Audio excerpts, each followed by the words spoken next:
As despesas com itens escolares continuam. Em tempos de crise, tem gente de olho nos gastos natalinos e dando prioridade à lista escolar.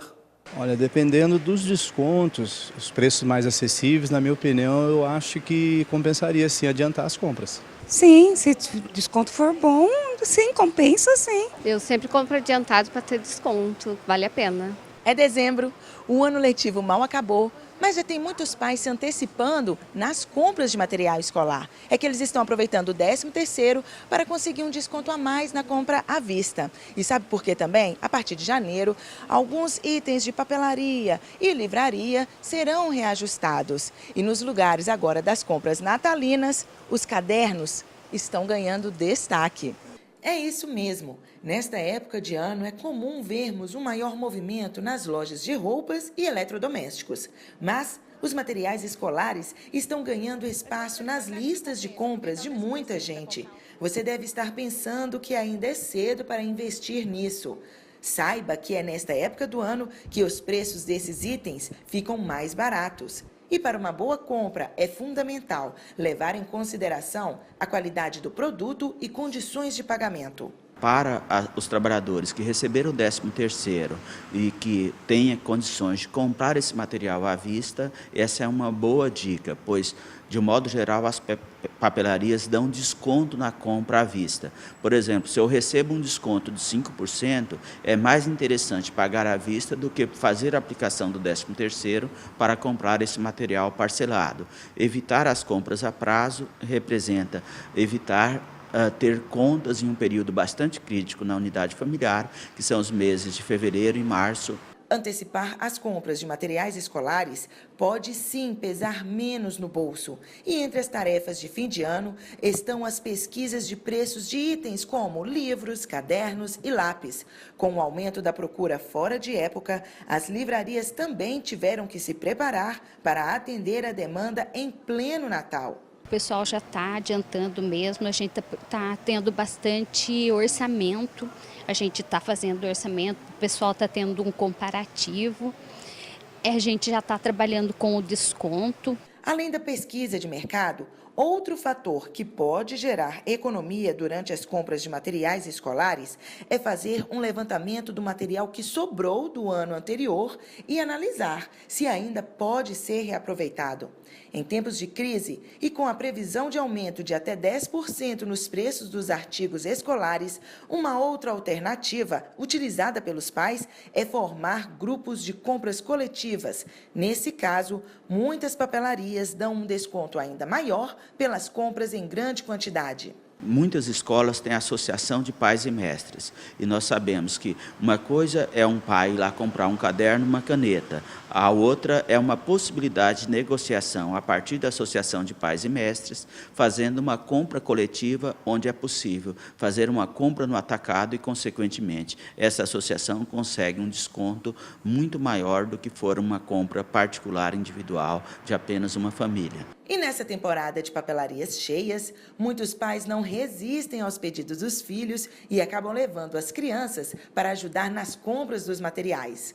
Mas, em alguns casos, essa atitude pode se tornar uma tarefa difícil e cara. De um modo geral, quando eu levo a criança, ela pode ficar mais motivada a utilizar esse material escolar. Isso pode ter até um melhor desempenho na hora da aula. Mas, mais do que isso, é interessante destacar que o pai deve comprar o material escolar de acordo também com suas possibilidades financeiras. Muitas vezes as papelarias oferecem materiais de marcas em que agrada muito o cliente, principalmente adolescente e criança, em função de desenhos de TV, marcas mais conhecidas por eles. E não necessariamente esses produtos são produtos de boa qualidade. Então, se caso a opção minha é levar as crianças na hora de fazer as compras, é necessário um acordo prévio em casa do que será comprado. Então, é interessante que os pais fiquem atentos a isso, qual é a maturidade das crianças, para contribuir nesse processo de escolha desse material. Senão, se não tem essa maturidade, melhor deixar em casa. Para quem preferir deixar as compras dos itens escolares para 2017, a dica é não economizar na sola de sapato e investir tempo nas pesquisas. Lembrando que quando o pagamento é à vista, as chances de aliviar o peso no bolso com aquele desconto podem acontecer em todas as épocas do ano. A taxa de desemprego passou de 11% no Brasil e aqui no Vale do Paraíba de 4,7%, com 26 mil postos de trabalho fechados. O repórter setorial conversa com Álvaro Stout, ex-secretário de Desenvolvimento de Pindamonhangaba e da cidade de Taubaté.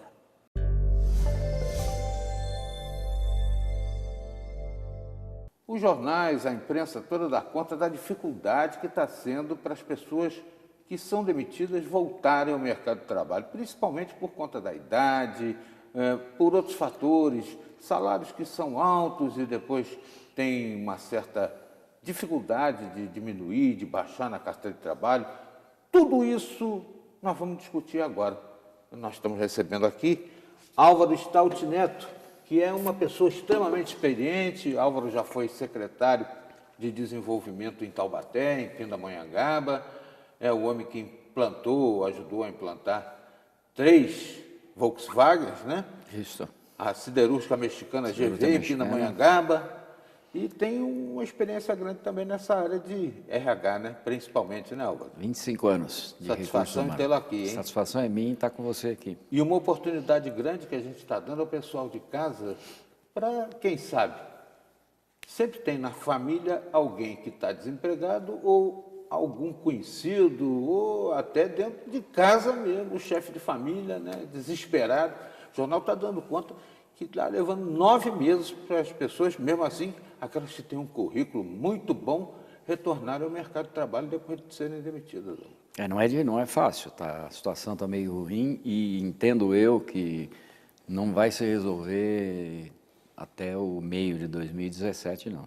Eu acredito que pela situação que está o país, por essa lava-jato que vai contaminar mais alguns partidos e alguns políticos, eu não sei se vai haver tranquilidade para se pensar, junto com o conselhão, junto com a classe empresarial, numa maneira de você incentivar investimentos, porque você depende de investimentos externos, internos e externos, e isso o país está exposto na mídia internacional. Tudo que acontece aqui ecoa, né? Ecoa de uma forma muito negativa.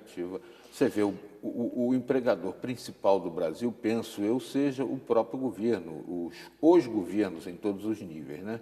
E a imprensa dá conta que o Banco do Brasil vai demitir logo 2 milhões de funcionários, quase 3. O Correio vai fazer demissões, a Petrobras vai voltar a fazer demissões, né? E a Embraer aí também com essa dificuldade para pagar essa multa internacional por algum desacerto nas vendas, isso tudo vai botar essa gente na rua e essa gente vai querer assumir alguma coisa no mercado particular, privado, né? É difícil. Eu participei na Prefeitura de Taubaté durante 2 anos, na gestão do Antônio Mário, lá não é secretaria, é Grupo de Expansão Industrial, né? Que é o nível de secretaria. E conseguimos atrair alguns investimentos na época que eu fiquei lá. Depois vim para Pindamonhangaba, isso foi em 2000, vim para Pindamonhangaba em 2005, conseguimos atrair alguns investimentos, foram 37 novos investimentos em 8 anos, dos quais alguns de peso.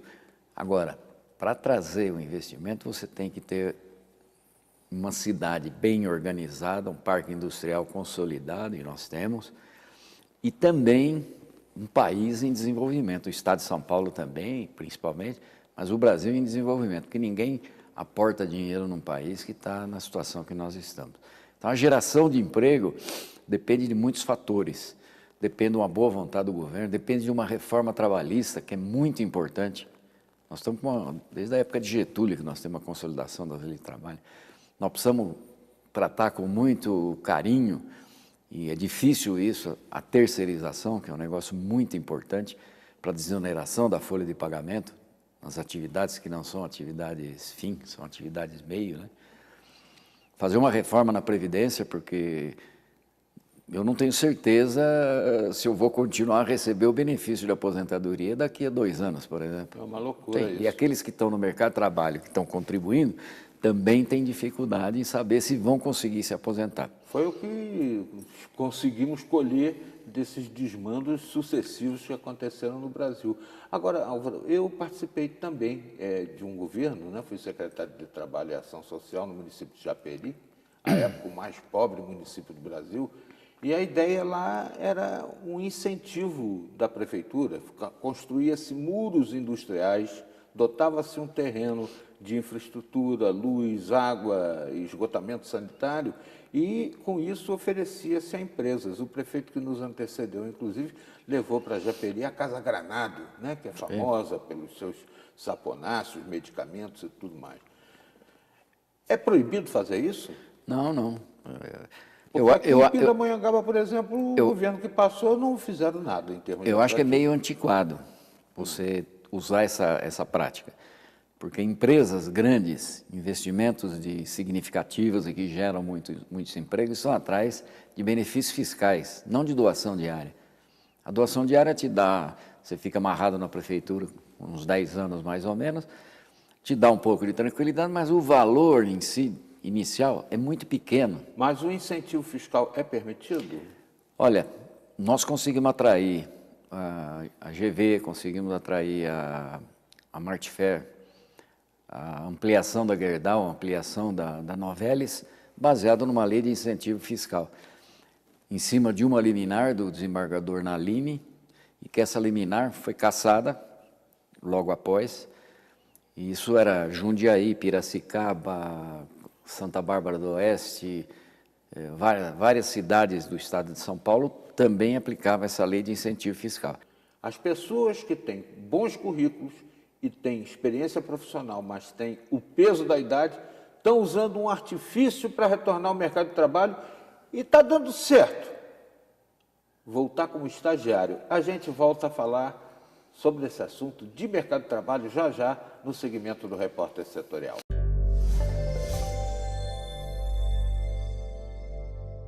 Aplicativo ajuda pessoas com deficiência intelectual. Esse é o destaque do nosso próximo bloco. Voltamos já.